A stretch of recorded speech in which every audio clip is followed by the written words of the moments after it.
मम श्रूयते खलु ध्वनिः? आं महोदय। ॐ शुक्लां वरधरं विष्णुं शशिवर्णं चतुर्भुजं प्रसन्नवदनं ध्यायेत् सर्वविघ्नोपशान्तये। अज्ञानतिमिरान्धस्य ज्ञानाञ्जनशलाकया चक्षुरुन्मीलितं येन तस्मै श्रीगुरवे नमः। गुरुर्ब्रह्मा गुरुर्विष्णुः गुरुर्देवो महेश्वरः गुरुः साक्षात् परं ब्रह्म तस्मै श्रीगुरवे नमः। निधाय हृदयविश्वेशं विधाय गुरुवन्दनं बालानां सुखबोधाय क्रियते तर्कसङ्ग्रहः। अखिलागमसञ्चार श्रीकृष्णाख्यं परं महः ध्यात्वा गोवर्धनसुधीस्तनुते न्यायबोधिनीम्। ह्यः तावत् पदार्थानां परिचयः एवं शक्तिः अतिरिक्तः पदार्थः न वा इति विचारश्च कृतः। तत्र च शक्तिः न अतिरिक्तः पदार्थः इति तावत् निर्णीतम्।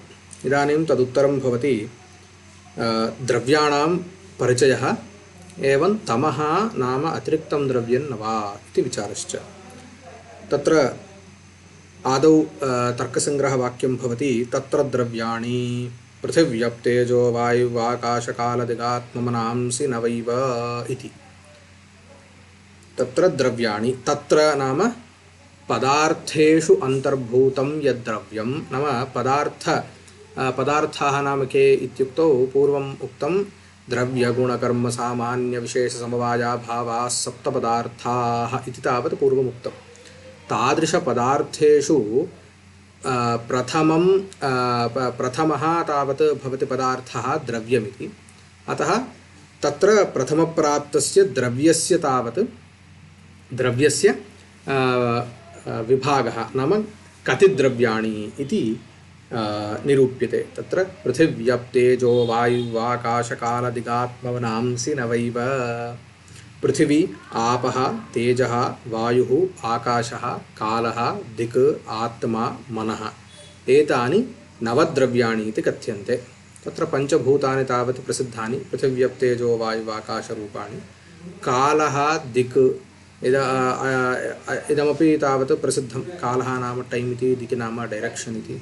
आत्मा मनः इति अनयोः एव विषये अत्र विशेषतया निरूपणं सर्वेष्वपि अन्यत्रापि भवति, किन्तु आत्मनः मनसश्च विषये आस्तिकदर्शनेषु यावत् निरूपणं भवति तावत् अन्यत्र शास्त्रेषु तथा नैव दृश्येत कदाचित्।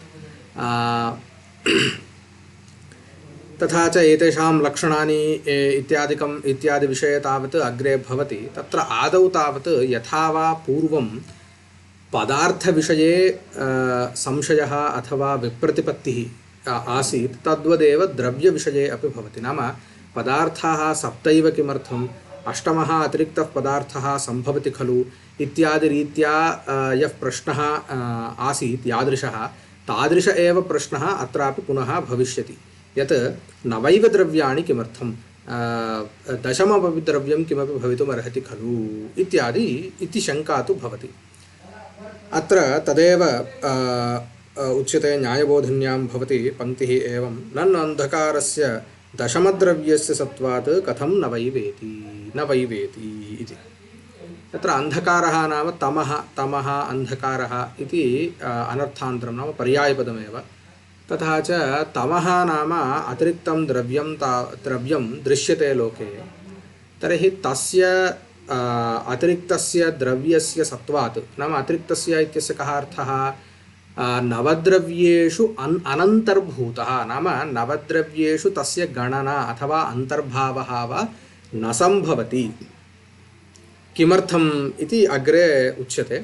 तथा च दशमद्रव्यस्य सत्त्वात् कथं न वैव इति पङ्क्तिः कथमस्ति, तत्र द्रव्याणि पृथिव्यप्तेजो वायुवाकाशकालदिगात्ममनांसि न वैव इति एव शब्दः प्रयुक्तः। तत्र एवकारेण किं भवति इत्युक्तौ अतिरिक्तस्य अथवा अतिरिक्तद्रव्यस्य तावत् निराकरणं, संख्यायाः निराकरणं भवति।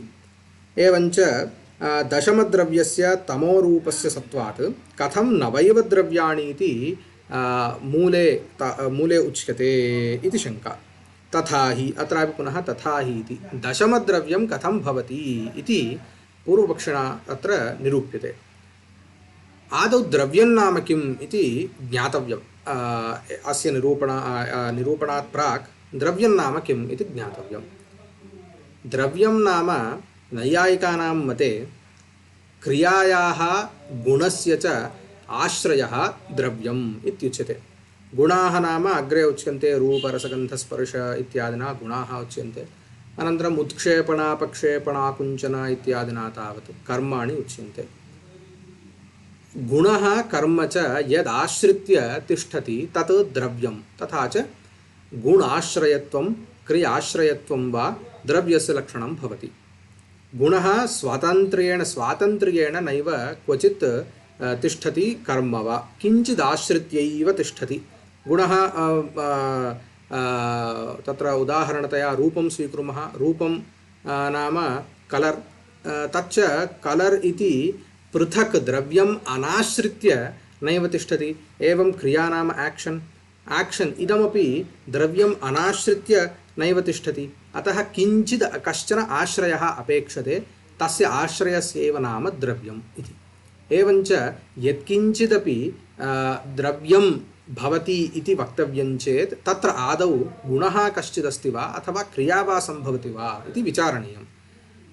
अतः एते आदौ पूर्वपक्षिणः तमसः द्रव्यत्वं गुणाश्रयत्वेन क्रियाश्रयत्वेन च साधयन्ति। अत्र साधनं कथं क्रियते इत्युक्तौ अनुमानप्रमाणेन क्रियते। एवं तत्र प्रत्यक्षप्रमाणमपि तत्र भवति। प्रतीतिः अपि प्रत्यक्षप्रमाणस्यैव प्रतीतिः स्वीक्रियते, तथापि अनुमानेन साधयन्ति। तत्र नीलं तमः चलति इति प्रतीतिः स्वीक्रियते अत्र। तथा हि नीलं तमश्चलति इति प्रतीत्या नीलरूपाश्रयत्वेन क्रियाश्रयत्वेन च तमसः द्रव्यत्वं सिद्धम् इति उच्यते। नीलं तमः इति प्रतीतिः इति स्वीकुर्मः। नीलं तमः नीलम् इति। नील शब्दस्य कोऽर्थः नीलम् इत्यस्य कोऽर्थः नीलरूपविशिष्टं नीलम् इत्युच्यते प्रकृते। एवञ्च नीलरूपविशिष्टं, रूपं नाम पूर्वमुक्तं कलर् इति। तथा च यत्र तमः अथवा अन्धकारः भवति तत्र कृष्णवर्णः भवति इति अनुभूयते लोके। अतः अन्धकारः कस्मिन् वर्णे भवति इति प्रश्ने सति नीलवर्णे भवति इति उच्यते। एवञ्च नीलन्तमः, एवमेव तादृशं नीलन्तमः चलति इति प्रतीतिः भवति वा न वा इति चिन्तनीयं।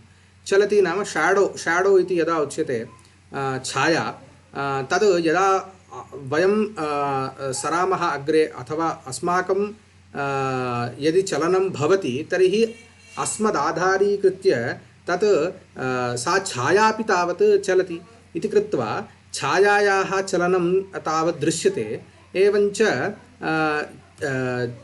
चलनम् इति प्रत्यक्षतः एव तमसः ज्ञायते।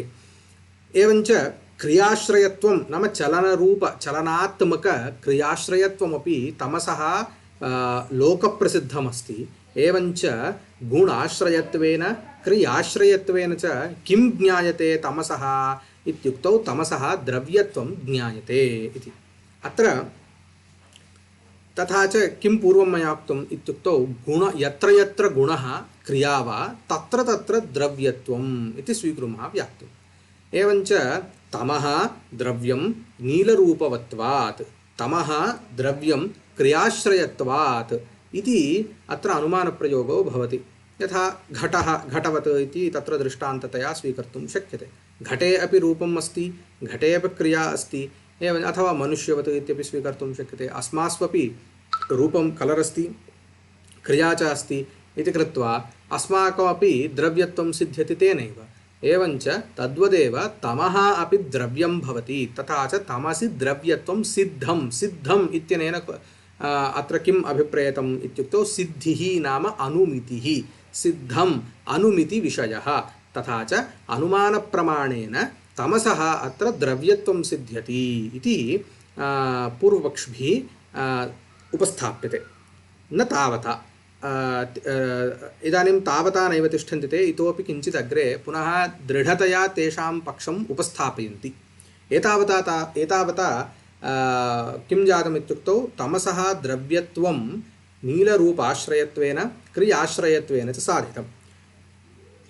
तदुत्तरम् उच्यते तदेव पुनः एकवारं पङ्क्तिं पठामि, तेन पूर्वोक्तस्य पुनः निश्चयः भवति। तथा हि नीलन्तमः चलतीति प्रतीत्या नीलरूपाश्रयत्वेन क्रियाश्रयत्वेन च तमसः द्रव्यत्वं सिद्धं। तथा च नीलन्तमः चलतीति प्रतीत्या, प्रतीतिः अत्र प्रमाणेन स्वीकृतः।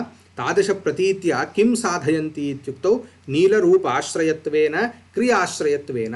नीलरूपाश्रयत्वेन इति तृतीयायाः प्रयोगात् नीलरूपाश्रयत्वम् अत्र हेतुः इति ज्ञायते। कस्य हेतुः, किं साधयितुं हेतुः इत्युक्तौ द्रव्यत्वं साधयितुं हेतुः। नीलरूपाश्रयत्वम् अत्र हेतुः द्रव्यत्वसाधने, एवं क्रियाश्रयत्वमपि द्रव्यत्वसाधने हेतुर्भवति।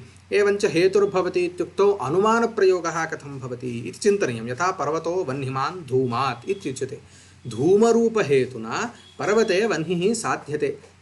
एवञ्च तद्वदेव प्रकृतेपि तमसि द्रव्यत्वं साध्यते नीलरूपाश्रयत्वेन क्रियाश्रयत्वेन। अत्र आश्रयत्वेन इति किञ्चित् यतः तत्र सः हेतुतावच्छेदकसम्बन्धः इति स्वीक्रियते चेत् नीलरूपं क्रिया इति अनयोः एव हेतुत्वं सिद्ध्यति। एवञ्च तमः द्रव्यं नीलरूपवत्वात्, तमः द्रव्यं क्रियावत्वात् यथा घटः इति अत्र उपपादयितुं शक्यते। नीलरूपाश्रयत्वेन क्रियाश्रयत्वेन च तमसः द्रव्यत्वं सिद्धम् इति। तर्हि अत्र एकदेशिनाम् इदानीम् आशंका भवति, न च क्लिप्तद्रव्येष्वन्तर्भावात् कुतो दशमद्रव्यत्वम् इति। तर्हि भवतु अनेन द्रव्यत्वं तावत् साधितं, तावता अतिरिक्तं द्रव्यम् इति तु नैव सिद्ध्यति। द्रव्यत्वं भवतु, घटस्यापि नीलरूपवत्वं सम्भवति, क्रियाश्रयत्वं सम्भवति, अतः तस्यापि द्रव्यत्वं सिद्ध्यति। तद्वदेव तमसः अपि भवतु, तर्हि घटः तावता अतिरिक्तं द्रव्यं न भवति। तद्वदेव तमः अपि अतिरिक्तं द्रव्यं मा भूत्। क्लिप्तद्रव्येषु नाम अङ्गीकृतेष्वेव द्रव्येषु नवद्रव्येष्वेव तद् यत्र क्वचित् अन्तर्भवतु, नाम न तस्य अतिरिक्तं द्रव्यत्वम् अङ्गीक्रियते। तावता इदानीं पूर्वपक्षिणा किं प्रतिज्ञातं, तमसः दशमद्रव्यस्य सत्त्वात् इति खलु प्रतिज्ञातं। सा प्रतिज्ञा तस्याः प्रतिज्ञायाः हानिर्भवति। एवञ्च तमसः दशमद्रव्यत्वम् इति मास्तु, द्रव्यत्वं तावत् भवतु। तावता मूलग्रन्थे यत् द्रव्याणि नवैव इति उक्तं तस्य व्याघातस्तु नास्ति। ततः च तमसः द्रव्यत्वं भवतु, न तावता तस्य अतिरिक्तद्रव्यत्वं सिद्ध्यति। एवञ्च न क्वापि सिद्धान्तविरोधः इति आशयः। तथा च एकदेशिनः किं वदन्ति, न च क्लिप्तद्रव्येष्वन्तर्भावात् कुतो दशमद्रव्यत्वं। दशमद्रव्यत्वं नाम अतिरिक्तद्रव्यत्वम् इत्युच्यते, दशमद्रव्यत्वम् इति वाच्यम् इति न च वाच्यम्। एवं रीत्या न वक्तव्यम्। किमर्थं, तमसः रूपवत्वात् आकाशादिपञ्चकस्य निरूपत्वात् वायोश्च निरूपत्वान्न तेष्वन्तर्भावः। इतः परं किं साध्यते इत्युक्तौ, इदानीं नवद्रव्याणि सन्ति, तस्य द्रव्यस्य कश्चन विशेषः भवति। यथा पृथिवीं स्वीकुर्मः, अथवा इदानीम् आकाशादिपञ्चकमेव भवतु, अथवा वायुप्रभृति भवतु। वायुवाकाशकालदिक् आत्ममनांसि इति एतेषु द्रव्येषु रूपं नास्ति। रूपं नाम कलर् तत् नास्ति। तेन इति कश्चन विशेषः सः, नाम प्रत्येकस्मिन्नपि तत्र द्रव्ये यः कश्चित् गुणः भवतु, नाम अयं तु गुणः नास्ति। रूपात्मकः गुणः तावत् वायौ, आकाशे, काले, दिशि, आत्मनि, मनसि च नास्ति। तमसि तावत् रूपमस्ति वा न वा इत्युक्तौ नीलन्तमः इति प्रतीतिः खलु स्वीक्रियते। तत्र तु नीलरूपं प्रत्यक्षेणैव अवगम्यते। एवञ्च अनेन किं ज्ञायते, तमः यदुक्तं पूर्वम् एकदेशिना क्लिप्तद्रव्येष्वेव अन्तर्भावः भवतु इति, तर्हि क्लिप्तद्रव्येषु कुत्र अन्तर्भवति इति वक्तव्यम्। एतेषु वायुप्रभृति मनःपर्यन्तेषु द्रव्येषु न क्वापि तमः अन्तर्भवति। किमर्थं? तेषु वायुप्रभृति मनःपर्यन्तेषु रूपं नास्ति, तमसि नीलरूपम् अस्ति। अनेन किं ज्ञायते इत्युक्तौ तमः वायुवादि मनःपर्यन्तद्रव्येषु नान्तर्भवति, नीलरूपवत्वात् घटवत् इति वक्तुं शक्यते। अयमेव अनुमानप्रयोगः इत्यप्युच्यते। इदानीम् इतः परम् अनुमानेनैव प्रमाणेन नाम नवसु अपि द्रव्येषु, क्लुप्तेषु नवस्वपि द्रव्येषु तमः नान्तर्भवति इति साधयन्ति, तत्र भिन्नैः हेतुभिः। अत्र तथा च प्रथमः हेतुः कः इत्युक्तौ नीलरूप आश्रयत्वम् इति, अथवा नीलरूपम् इति वा भवतु हेतुः। साध्यं किं साध्यते इत्युक्तौ तमसि किं साध्यते इति चेत् वायुवाकाशकालदिक् आत्म मनस्सु नान्तर्भवति इति, एतेषु अनन्तर्भावः, एतेषु नान्तर्भवति इति साध्यते। तथा च कथम् अनुमानप्रयोगः, तमः वायुवाकाशकालदिगात्ममनस्सु नान्तर्भवति नीलरूपवत्वात् घटवत्। घटः किं वायुवादिषु अन्तर्भवति? नान्तर्भवति। तद्वदेव तमः अपि वायुवादिषु नान्तर्भवति इति एकः अनुमानप्रयोगः जातः। एतदनन्तरम् अवशिष्टानि द्रव्याणि कानि इत्युक्तौ पृथिव्याप्तेजांसि, पृथिव्याप्तेजांसि एतावता अवशिष्टानि। किं तेषु अन्तर्भवति न वा इति चिन्तयामः इतः परम्। तमसः पुनः एकवारं प्राक्तनां पङ्क्तिं पठित्वा अग्रे सरामि। तमसः रूपवत्वात् आकाशादिपञ्चकस्य निरूपत्वात्। इदानीं वक्ष्यते किमिति, तमसः रूपवत्वात्, तमसि रूपं विद्यते, अतः हेतोः। एवम् आकाशादिपञ्चकस्य निरूपत्वात्, तावता एवमेव आकाशादिपञ्चकस्य निरूपत्वात्, रूपरहितत्वात्, निरूपत्वं नाम रूपरहितत्वात्, वायोश्च निरूपत्वात्, एवमेव वायुरपि निरूपः नाम रूपरहितः। एवञ्च इदानीं किं जातं, वायुप्रभृति मनःपर्यन्तेषु द्रव्येषु निरूपत्वं विद्यते, तमसः रूपवत्वात् इति पञ्चम्याः नाम तृतीया विभक्त्या वा भवतु, पञ्चमी विभक्त्या वा भवतु, हेतुरेव उच्यते। तथा च धूमेन पर्वतो वह्निमान् इत्यपि वक्तुं शक्यते, पर्वतो वह्निमान् धूमादिति वा वक्तुं शक्यते, धूमस्यैव तत्र हेतुत्वं। तथा च तृतीया विभक्त्या वा पञ्चमी विभक्त्या वा तत्र हेतुत्वमेव उच्यते। कारणं, हेतुर्नाम कारणं। केन कारणेन तमः वायुवादिषु नान्तर्भवति इत्युक्तौ रूपवत्वेन हेतुना। किमर्थं रूपवत्वेन हेतुना अथवा कथं वा रूपवत्वेन हेतुना नान्तर्भवति इति वक्तुं शक्यते इति चेत्, तेषु क्षम्यतां, रूपवत्वेन हेतुना तमसि रूपमस्ति, तेषु निरूपत्वमस्ति, अतः रूपवत्वेन हेतुना तेषु नान्तर्भवति इति वक्तुं शक्यते इति सिद्धं। तमसः रूपवत्वात् आकाशादिपञ्चकस्य निरूपत्वात् वायोश्च निरूपत्वात् न तेषु अन्तर्भावः, तेषु नान्तर्भवति तमः इत्यागतम्। अनन्तरं तमसः निर्गन्धत्वात् पृथिव्याः गन्धवत्वात् न तत्र अन्तर्भावः। अनन्तरं पृथिव्याः विशेषः गुणः नाम विशेषगुणः इत्यस्य काशः अन्यत्र द्रव्येषु अविद्यमानः पृथिव्यामेव विद्यमानः गुणः कः इत्युक्तौ सः भवति गन्धः, स्मेल्। तमसि गन्धः अस्ति वा इत्युक्तौ नास्ति।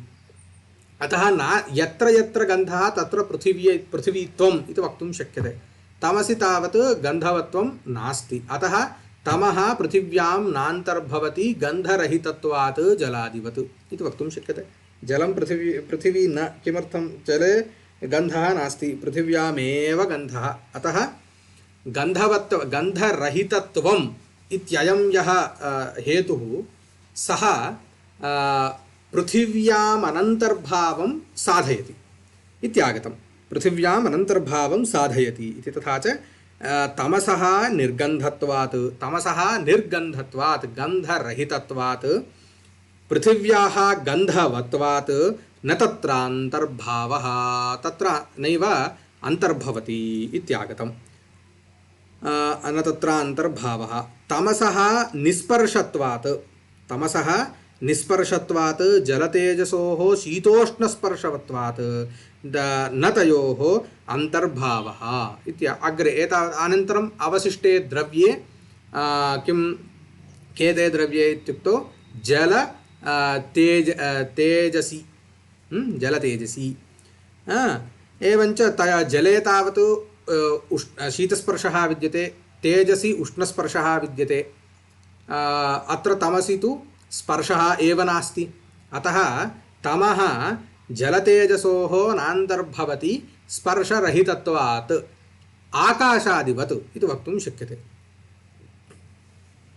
तमः, पुनः वक्ष्यामि, तमः जलतेजसोः नान्तर्भवति स्पर्शरहितत्वात् आकाशादिवत् इति। तथा च जलतेजसोः शीतोष्णस्पर्शवत्वात् न तयोर् अन्तर्भावः, तस्मात् तमसः दशमद्रव्यत्वं सिद्धम् इति। दशमद्रव्यत्वं सिद्धम्। अस्य पुनः अपि अनुमानप्रयोगः कथं भवति इत्युक्तौ एतावता किं सिद्धम् इत्युक्तौ तमः अतिरिक्तं द्रव्यं क्लिप्तद्रव्ये तमः अतिरिक्तं द्रव्यं क्लिप्तद्रव्ये श्वनन्तर्भावात्। एवञ्च क्लिप्तद्रव्ये श्वनन्तर्भावात् तमः अतिरिक्तं द्रव्यमिति आगतं। पुनः एकवारम् अनुमानप्रयोगाः कथं भवन्ति इत्युक्तौ तमः वायुवाकाशकालदिगात्ममनस्सु नान्तर्भवति रूपवत्वात् पृथिवीवत् घटवत्। तमः पृथिव्यां नान्तर्भवति गन्धरहितत्वात् जलादिवत्। तमः जलतेजसोः नान्तर्भवति स्पर्शरहितत्वात् आकाशादिवत्। एवञ्च तमः अतिरिक्तं द्रव्यं क्लिप्तद्रव्ये श्वनन्तर्भूतत्वात् इति। एवम् अनुमानप्रयोगक्रमेण तमसः अतिरिक्तं द्रव्यत्वं सिद्ध्यति। एवञ्च तमः अतिरिक्तं द्रव्यम् इति साधितं, युक्त्या साधितं, प्रमाणेनापि, नाम युक्तिपुरस्सरप्रमाणेन साधितम्, अनुमानप्रमाणेन साधितं। प्रत्यक्षप्रमाणमपि तत्र उपोद्बलकं भवति, नीलं तमश्चलति इति प्रतीतिः तत्र प्रत्यक्षतया अवगम्यते। एवञ्च प्रत्यक्षप्रमाणमपि तत्र उपोद्बलकतया अस्ति। एवञ्च तमसः दशमद्रव्यत्वं सिद्ध्यति इत्यतः तमसः दशमद्रव्यस्य सत्वात् कथं मूले नवैव द्रव्याणि इत्युच्यते इति आक्षेपः समीचीन एव इति प्राप्तम्। तस्मात् तमसः दशमद्रव्यत्वं सिद्धम् इति चेत् एतावत्पर्यन्तं तमसः दशमद्रव्यत्वं साधितं पूर्वपक्षिभिः। अस्य इतः परं न इत्यादि ग्रन्थेन समाधानम् उच्यते। किमिति?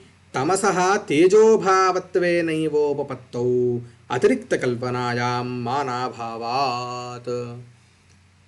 अत्रापि यथा पूर्वस्मिन् व्याख्याने शक्तिः इति भवतु मा वा फलं तु दाहः अनुभूयते, तस्य निर्वाहः शक्तेः अतिरिक्तत्वानङ्गीकारेपि यदि सम्भवति तर्हि तस्य अतिरिक्तत्वं नाङ्गीक्रियते इति यथा उक्तं तद्वदेव क्लिप्तेष्वेव यदि क्वचित् अन्तर्भावयितुं शक्यते तर्हि अतिरिक्तत्वं नाङ्गीक्रियते इत्याशयः। तद्वदेव प्रकृतेपि तमः नाम किं, तमः कुत्र अनुभूयते? नीलं तमः चलति इति प्रतीत्यादिकं भवतु, किन्तु तमः इति कुत्र अनुभूयते अस्माभिः इत्युक्तौ यत्र प्रकाशः नास्ति तत्रैव तमः इत्यनुभूयते। छाया वा भवतु अथवा रात्रौ अन्धकारः वा भवतु, यत्र क्वापि वा भवतु, यत्र आलोकः अथवा प्रकाशः अथवा तेजः, एते सर्वेपि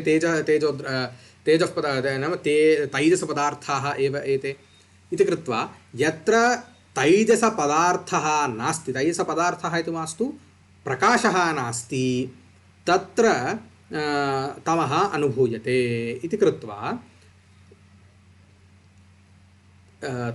तमसः नैयत्यं नियततया नाम अव्यभिचरिततया तमः कुत्र अस्ति इत्युक्तौ यत्र तेजः नास्ति तत्र तमः अस्ति इति अस्माभिः साधारणतया वक्तुं शक्यते। एवञ्च किं जातं तेजः नास्ति यत्र इति उक्तम् अस्माभिः। तेजः नास्ति नास्ति इत्यनेन कः पदार्थः उच्यते इत्युक्तौ अभावः। अतः तमसः तेजोभावरूपत्वं भवतु। तथा च नियततया तमः यत्र अनुभूयते अन्धकारः यत्र अनुभूयते तत्र तेजसः अभावः नियमेन भवति। नियमेन भवति इत्यतः तदेव भवतु। नाम तेजसः अभावः तु अस्ति एव, किन्तु तदपेक्षया अतिरिक्तं पुनः किञ्चित् द्रव्यम् अङ्गीकर्तव्यम् इत्युक्तौ तत्तु शिरोवेष्टनेन नासिकास्पर्शनतो भवति। अतः तथा मास्तु। तमसः तेजोभावरूपत्वमेव भवतु। तथा च तेजोभाव एव तमः। इदानीं किं जातं तमः अतिरिक्तं द्रव्यमिति नापेक्षते, सः अभावरूपः सञ्जातः। तमः अभावरूपः सञ्जातः, तमः अभावरूपं सञ्जातम् इति वक्तव्यम्।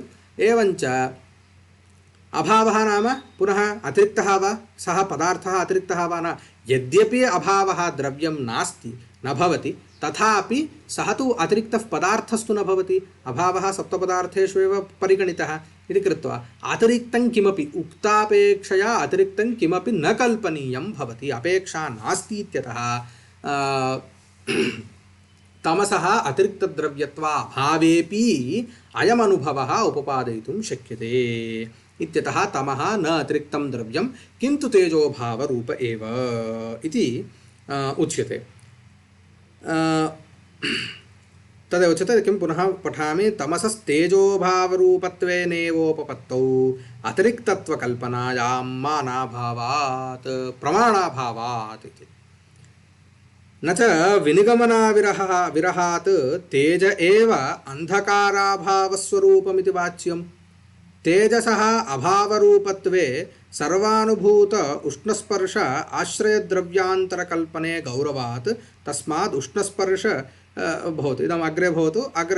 तत्र किमुक्तं न च विनिगमनाविरहात् तेज एव अन्धकाराभावस्वरूपमिति वाच्यं। पूर्वं किमुक्तं कुत्र तमः अनुभूयते अन्धकारः अनुभूयते इत्युक्तौ यत्र तेजः नास्ति तत्र अन्धकारः इति। भवतु विपरीततया अपि वक्तुं शक्यते खलु। यत्र कुत्र तेजः अनुभूयते कुत्र प्रकाशः अनुभूयते यत्र अन्धकारः नास्ति तत्र प्रकाशः अनुभूयते इत्यपि वक्तुं शक्यते। एवञ्च अत्र समनैयत्यमस्ति। नाम अन्धकारस्यैव तेजोभावस्य अपेक्षा इति किमपि नास्ति। तेजसः अपि अन्धकाराभावस्य अपेक्षा अस्ति एव खलु। अतः अन्धकाराभावः तेजः यत्र अस्ति तत्र अन्धकाराभावः नियततया अस्ति इति अपि वक्तुं शक्यते। अनेन किं सिद्ध्यति तेजसः एव अन्धकाराभावस्वरूपत्वं भवतु इति। विनिगमनाविरहः नाम एकतरपक्षपातिनी युक्तिः विनिगमकं तन्नास्ति प्रकृते। नाम अयमेव पक्षः स्वीकार्यः। तेजः तमः एव तेजोभावस्वरूपम् इत्येव पक्षः स्वीकार्यः। अथवा तेजः अन्धकार अभावस्वरूपम् अथवा तम अभावस्वरूपम् इत्ययमेव पक्षः स्वीकार्यः इत्यत्र विनिगमकयुक्तिर्नास्ति खलु। अतः विनिगमनाविरहात् इति नाम अयमेव अर्थः। एकतरपक्षः नाम पक्षद्वयं भवति। पक्षद्वये एकस्य पक्षस्य आश्रयः भवतु इति एतदर्थम् उपोद्बलकतया किञ्चित् कारणं यदि अथवा काचित् युक्तिरस्ति चेत् तदानीं वक्तुं शक्यते अयमेव पक्षः साधीयान् इति। तादृशप्रकृते युक्तिर्वा किमपि प्रमाणं वा किमपि नास्ति खलु। अतः ततः तेज एव तमोभावस्वरूपं भवतु इति कृत्वा तमसः द्रव्यत्वम् अतिरिक्तद्रव्यत्वम् एव भवतु इति आशंका। तथा सति किं भवति यदि तेजसः अतिरिक्तद्रव्यत्वं नाङ्गीक्रियते नाम तेजः अतिरिक्तमेकं द्रव्यं न तु तमोभावरूपम् इति यदि अङ्गीक्रियते तर्हि कः क्लेशः इत्युक्तौ तेजसि उष्णस्पर्शः अनुभूयते। तेजसि साधारणतया अतिरिक्तं द्रव्यम् इति अस्मिन् पक्षे तेजसि कः नाम विशेषः गुणः तत्र कः अस्ति इत्युक्तौ उष्णस्पर्शः अस्ति। तर्हि यदि इदानीं तेजः नाम अतिरिक्तं द्रव्यं न किन्तु अन्धकाराभावस्वरूपमेव इत्युच्यते तर्हि उष्णस्पर्शः अनुभूयते उष्णस्पर्शश्च गुणः तथा च पूर्वमेव उक्तं गुणः स्वातन्त्र्येण न हि क्वचित् स्थातुं शक्नोति अतः तस्य कश्चित् आश्रयः अपेक्षते इति कृत्वा अनुभूयमान उष्णस्पर्श आश्रयत्वेन अन्यदपि किञ्चित् द्रव्यम् इदानीं तेजः इति मास्तु तन्नाम्ना मास्तु किन्तु तमः अपि अङ्गीकर्तव्यं भवति तदुत्तरं तेजः इति मास्तु उष्णस्पर्शाश्रयत्वेन अतिरिक्तमपि किञ्चित् द्रव्यम् अङ्गीकर्तव्यं भवति यतः तस्य निराकरणं तु कर्तुं नैव शक्यते यतः उष्णस्पर्शः अवश्यम् अस्माभिरनुभूयते अतः अनुभूयमान उष्णस्पर्शस्य उपपत्त्यर्थम् अतिरिक्तं पुनः किञ्चित् द्रव्यं कल्पनीयम् अनेन पुनः गौरवं तमः अपि अङ्गीकर्तव्यं पुनः आश्रयत्वेन किञ्चित् द्रव्यान्तरमपि अङ्गीकर्तव्यम् इति अत्र इयमेव इदानीं गौरवम् अत्र अस्मिन् पक्षे अस्ति कस्मिन् पक्षे तेजः नाम अन्धकाराभावस्वरूपम् इत्यस्मिन् पक्षे तावत् गौरवरूपदोषः अस्ति अतः किं क्रियते इयमेव युक्तिर्स्वीक्रियते नाम तमः एव तेजोभावस्वरूपम् इत्यस्य पक्षस्य आश्रयणे का युक्तिः इत्युक्तौ परस्मिन् पक्षे नाम विपरीतपक्षे अन्धकाराभावस्वरूपमेव तेजः इत्यस्मिन् पक्षे आश्रयेण तादृशपक्षाश्रयणे उष्णस्पर्शाश्रयत्वेन तदपेक्षया अतिरिक्तं किञ्चित् द्रव्यम् अङ्गीकर्तव्यम् इत्ययं गौरवरूपदोषः अस्ति अतः तद्दोषवशात् सः पक्षः नैव आश्रयितुं शक्यते एवञ्च एकतरपक्षपातिनी युक्तिः नाम एवं रीत्या अत्र साध्यते एवञ्च तमः एव तेजोभावस्वरूपम् इत्ययमेव पक्षः साधीयान् इति तदेव वक्ष्यति तेजसः अभावरूपत्वे नाम तमोभावरूपत्वे अंधकाराभावरूपत्वे सर्वानुभूत उष्णस्पर्श आश्रय द्रव्यांतरकल्पने सर्वानुभूत उष्णस्पर्शस्य अनुभवस्तु सर्वैरनुभूयते घर्मकाले वा भवतु यदा कदा वा भवतु अस्माभिः सर्वदा उष्णस्पर्शः अनुभूयते तस्य आश्रयत्वेन तु किञ्चित् द्रव्यम् अस्माकम् अपेक्षते एव स्वातन्त्र्येण गुणस्य अवस्थानं नैव सम्भवति इत्यतः तथा च सर्वानुभूतोष्णस्पर्शाश्रयद्रव्यान्तरकल्पने गौरवात् तथा च गौरवं नाम किमर्थं गौरवं तमः अपि इदानीम् अतिरिक्तं द्रव्यमित्यङ्गीकृतम् अनन्यगतिकतया पुनः उष्णस्पर्शाश्रयत्वेन च अपि पुनः द्रव्यान्तरम् अङ्गीकर्तव्यम् इति कृत्वा गौरवात् तस्मात्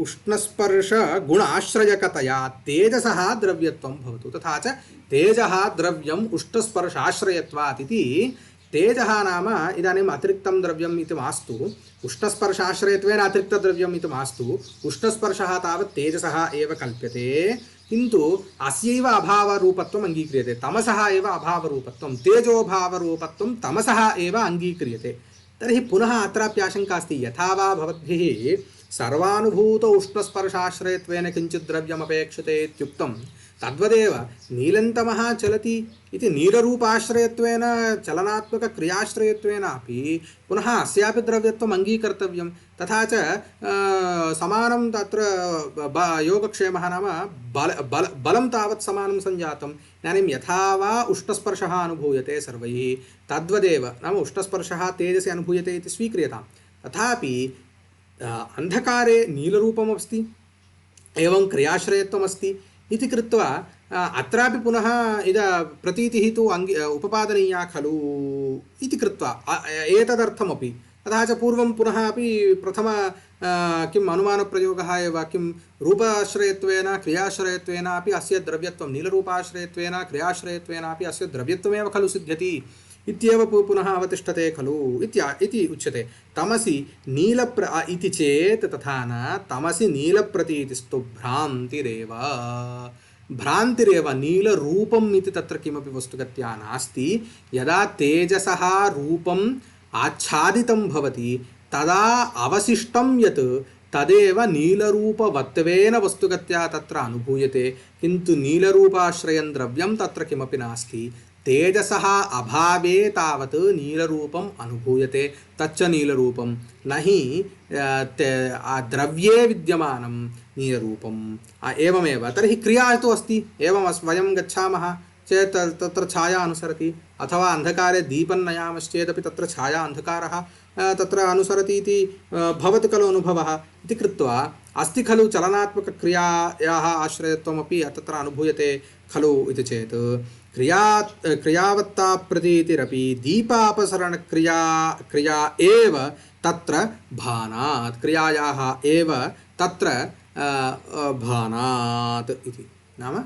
एकत्र विद्यमाना क्रिया अपरत्र भासते यदा दीपस्य अपसारणम् अस्माभिः क्रियते तदा नाम एकस्मात् प्रदेशात् प्रदेशान्तरं प्रति दीपं नयामश्चेत् तदानीं दीपम् अनुसरति अन्धकारः इति भवति प्रतीतिः तथा च इति अत एव तमश्चलति इति प्रतीतिः कस्मादागतम् एतादृश अनुभववशादेव खलु आगतं तर्हि अत्र अनुभवे कथमस्ति इत्युक्तौ एकत्र विद्यमाना क्रिया अपरत्र विद्यमानतया भासते इति कृत्वा अयमपि भ्रम एव इति साध्यते कथम् इति चेत् उदाहरणान्तरम् इदम् अस्माकम् अत्यन्तं प्रसिद्धं यदा रैल्याने उपविशामः तदा किं भवति अस्माकं रैल्यानम् अस्माभिः यस्मिन् रैल्याने उपविष्टं तद् रैल्यानं वस्तुगत्या नैव गच्छति पार्श्वे किञ्चित् रैल्यानं गच्छति तदानीम् अस्माकं कदाचित् भ्रमो भवति किम् अस्माकं यानं चलति वा उत तद्यानं चलति वा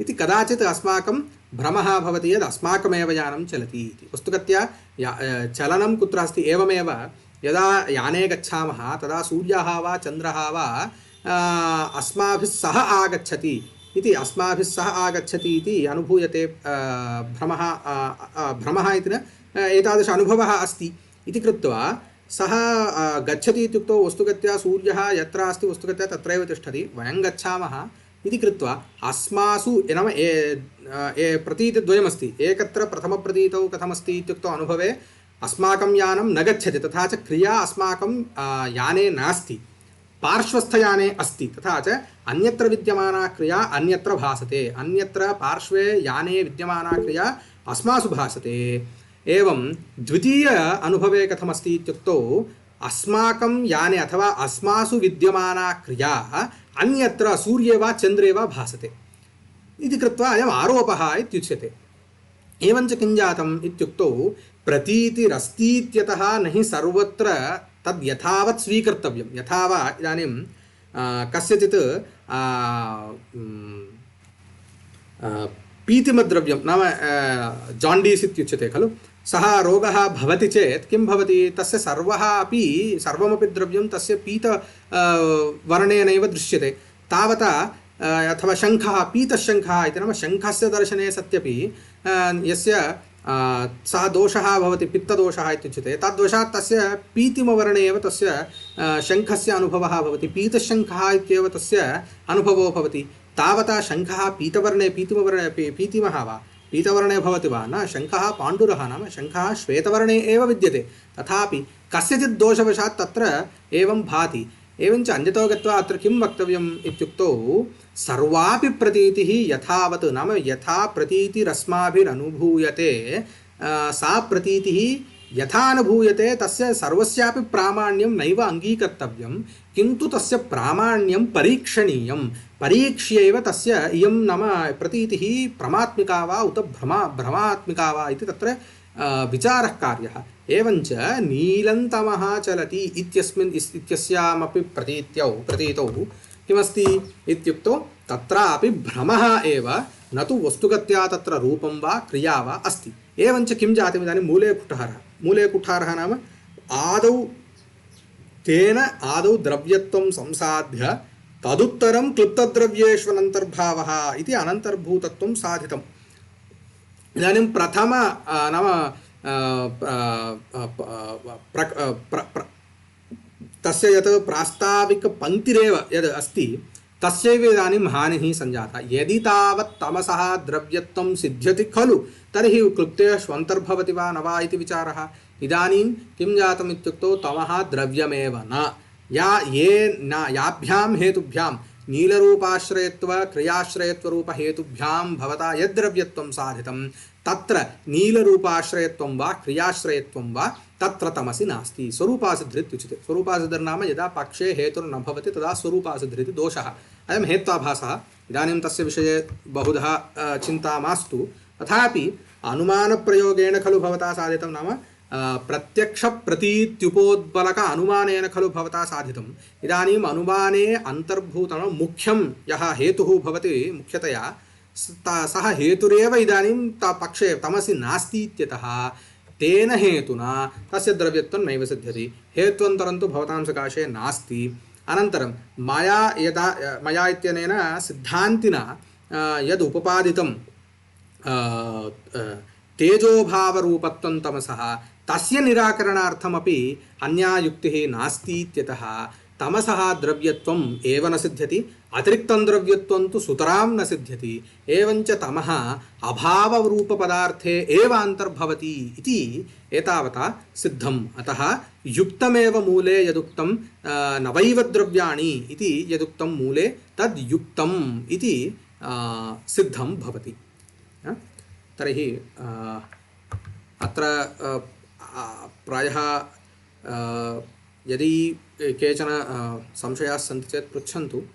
अवगतं वा न वा इत्यपि किञ्चित् आम् इति वा किमपि वदन्तु।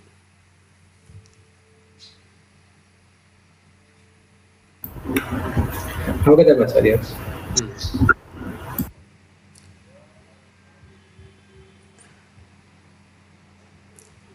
तर्हि पुनः अग्रिम स्थिरवासरे 4 मिलामः। निधाय हृदविश्वेशं विधाय गुरुवन्दनं बालानां सुखबोधाय क्रियते तर्कसङ्ग्रहः। हरिः ओम्।